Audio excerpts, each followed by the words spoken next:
Ao longo da história da Terra, mais de 99,9% de todas as espécies que já existiram se extinguiram.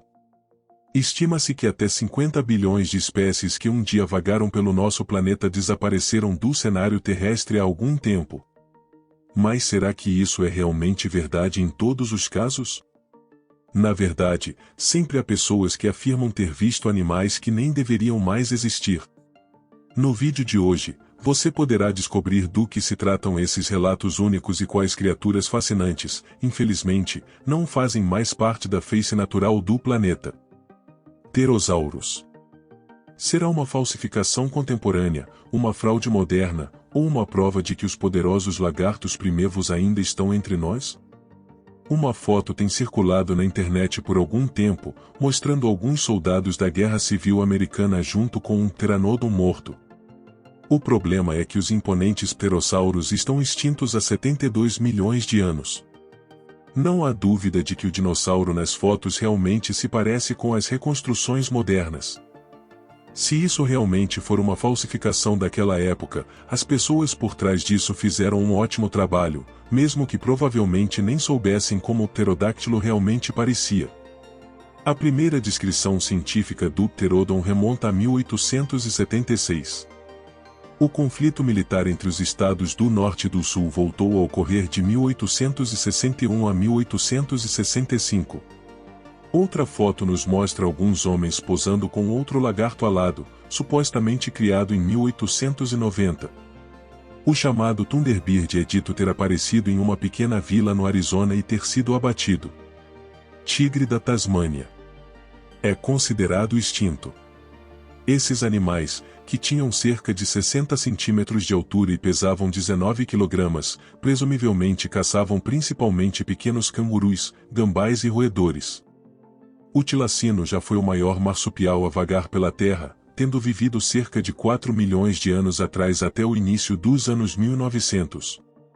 O último tilacino vivo foi capturado em 1933, perto da Tasmânia, e a espécie nunca mais foi vista desde então. Esses animais eram conhecidos por serem tímidos e noturnos, com aparência semelhante à de um cachorro, mas também tinham características de um canguru, como bolsas abdominais e caudas rígidas. O parente mais próximo de um tilacino acredita-se ser um demônio da Tasmânia ou um numbat. Supõe-se que esses animais tenham desaparecido depois que cães tomaram seus habitats naturais e os humanos começaram a caçá-los. Um dos fatos mais interessantes sobre esses animais é que temos filmagens de vídeo deles de 1911, 1928 e 1933, filmadas em vários zoológicos antes que os animais desaparecessem completamente. O tilacino certamente pareceu se comportar de forma muito semelhante a um cachorro, mesmo que as duas espécies não sejam relacionadas. A ressurreição da espécie foi sugerida por muitos cientistas, considerando que o demônio da Tasmânia é geneticamente muito semelhante. No entanto, nenhum esforço bem-sucedido foi feito. Até o início do século XIX, o tilacino ainda era comum na Tasmânia, mas depois que ovelhas foram introduzidas na Austrália, esses predadores logo ganharam uma reputação como bestas sanguinárias, o que estava errado. Simulações modernas em 3D mostram que as mandíbulas do tilacino eram na verdade muito fracas para derrubar ovelhas. Os animais que morreram naquela época provavelmente foram vítimas de cães selvagens.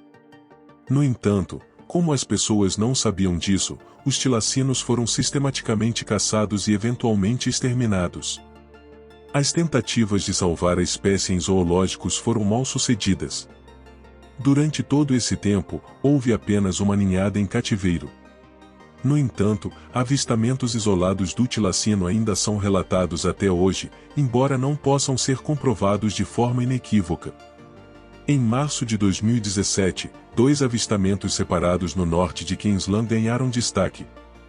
Quem sabe, talvez alguns desses animais fascinantes tenham conseguido desafiar a caça implacável dos humanos. Tigre de Java. É uma das criaturas extintas há mais tempo em nosso planeta e é uma subespécie do tigre que recebeu seu nome da ilha indonésia de Java, onde costumava viver. Os tigres de Java machos podiam ter mais de 2 metros de altura e pesar até 140 kg, enquanto os espécimes fêmeas eram consideravelmente menores. Além disso, as patas do tigre de Java eram maiores do que as de outras espécies de tigres, indicando seu tamanho enorme. Na maioria dos casos, regiões montanhosas e florestadas eram habitats perfeitos para o tigre de Java, e a costa sudeste também era muito densamente povoada por eles. Ao caçar na natureza, javalis, veados e bantigas eram frequentemente presas do tigre. À medida que a população da Indonésia continuou a crescer, todos os habitats do tigre de Java foram destruídos, de modo que com o tempo ele foi empurrado para trás e praticamente não havia mais grandes habitats disponíveis. Eventualmente, a subespécie se extinguiu. Cavalo tarpa. Pertence à espécie equina, mas mais especificamente foi comprovado que era uma mistura de cavalos selvagens do oeste europeu e dos cavalos domésticos atuais. Muitas pessoas os observaram em expedições pela Europa Oriental no século XVIII. Acima de tudo, a grande cabeça, orelhas pontiagudas, pelagem cinza e uma crina muito espessa, bem como a coloração clara da barriga, indicavam um tarpa. Em parte, a aparência também lembrava de um jumento clássico, como é difícil de imaginar hoje. Os tarpães viviam em grandes grupos liderados por garanhões. Era tomado cuidado rigoroso para garantir que nenhum jovem macho se aproximasse do grupo. A dieta do tarpão consistia em fardos de feno encontrados em fazendas locais e jardins enquanto vagavam. Além disso, os tarpães viviam em áreas de estepe e floresta da Eurásia da época. Mas também havia grupos que podiam ser encontrados em altitudes mais elevadas em busca de comida. A vantagem aqui era que o vento, mesmo em áreas cobertas de neve no topo, garantia que os campos estivessem livres e, portanto, os tarpães tinham comida suficiente. Leão da Barbária. Natural da África do Norte, o leão da Barbária é uma das maiores subespécies modernas do imponente leão, pesando até 250 quilos. Foi precisamente a sua impressionante juba que lhe deu uma aparência inconfundível. Os pelos escuros se estendiam muito além dos ombros, caindo pelo estômago como uma espécie de cortina. Na verdade, esses animais já eram usados nas arenas dos antigos romanos, onde tinham que lutar em batalhas sangrentas contra o tigre cáspio, que também está extinto. Após a redução drástica da população na África do Norte nos séculos XVIII e XIX, a política de erradicação direcionada levou à extinção final do leão da Barbária. O último representante oficial na natureza foi abatido em Marrocos em 1920. Atualmente, alguns grandes felinos em zoológicos ainda são identificados como leões da Barbária, mas a pureza da ancestralidade desses animais é mais do que questionável. No entanto, como os grandes felinos ainda eram considerados extintos décadas após terem sido oficialmente categorizados, e por vezes, até mesmo abatidos, poderíamos estar lidando com um chamado erro Romeu, em referência ao clássico de Shakespeare, Romeu e Julieta, onde a classificação prematura sobre proteção eventualmente levou ao desaparecimento virtual da subespécie. Coração da África do Norte. É a forma extinta dominante do coração da África, com uma cauda de até 70 centímetros e um peso de até 225 quilogramas. Ele habitava os países do norte da África, como Marrocos, Líbia e Egito, até o século XIX. Para os egípcios, tinha um significado mitológico e, portanto, era muito especial como um animal, razão pela qual os chifres do coração da África do Norte também foram encontrados em tumbas faraônicas.